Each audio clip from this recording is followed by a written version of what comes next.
The battleground in northeastern Syria appears to be quieting tonight. A ceasefire between Turkish forces and Kurdish fighters is trying to take hold after getting off to a rocky start. Meanwhile, President Trump's decision to withdraw U.S. troops from Syria is bringing more bipartisan condemnation on Capitol Hill. Senate Majority Leader Mitch McConnell today wrote an opinion article for the Washington Post, calling the decision a grave mistake. Amna Nawaz has our report. Thick plumes of smoke billowed above the Syrian border town of Ras Al Ain this morning, hours after the ceasefire officially began. Activists and a Syrian war monitor said Turkish troops shelled Kurdish forces, but reports from the area said fighting largely subsided by mid-afternoon.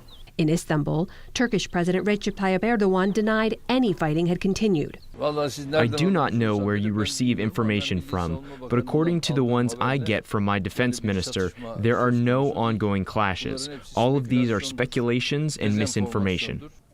And in Washington, President Trump also said, after speaking with Erdogan, the ceasefire was holding. There was some sniper fire this morning. There was mortar fire this morning that was eliminated quickly. And they're back to the full pause. Mr. Trump also claims that the 5-day ceasefire will save, quote, millions of lives. The Turks cast it as a complete victory that grants them a 20-mile-wide so-called safe zone in northeastern Syria, free of Syrian Kurdish fighters and stretching to the Iraqi frontier.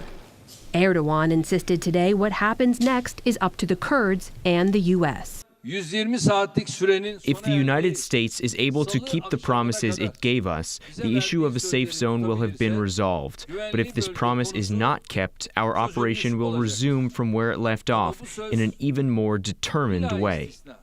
Already, UN chemical weapons inspectors are investigating reports that the Turkish military used white phosphorus munitions this week, severely burning a number of children. In Brussels today, the head of the European Union Council, Donald Tusk, called for Turkey to immediately halt its operation for good. This is not what we expected. In fact, it's not a ceasefire, it's a demand of capitulation of the Kurds. Last night, at a rally in Texas, President Trump likened the Turkish offensive against the Kurds to children squabbling. Sometimes you have to let them fight. It's like two kids in a lot. You got to let them fight, and then you pull them apart. But that fighting has also triggered another humanitarian crisis in Syria. The United Nations Refugee Agency reports some 166,000 civilians, many of them Syrian Kurds, have fled the violence. About 1,000 of the displaced crossed into northern Iraq. We don't trust Turkey or the ceasefire agreement. They are talking about a ceasefire, while the bombardment is still going on. Back in Washington, Defense Secretary Mark Esper said today that U.S. forces are continuing their withdrawal from northeastern Syria. And he said the troops will not be helping to enforce the Turkish safe zone. Meanwhile, Secretary of State Mike Pompeo was in Jerusalem meeting with Israeli Prime Minister Benjamin Netanyahu. Pompeo sought to reaffirm U.S. support even as President Trump vows to reduce the overall American troop presence in the Middle East. For the PBS NewsHour, I'm Amna Nawaz.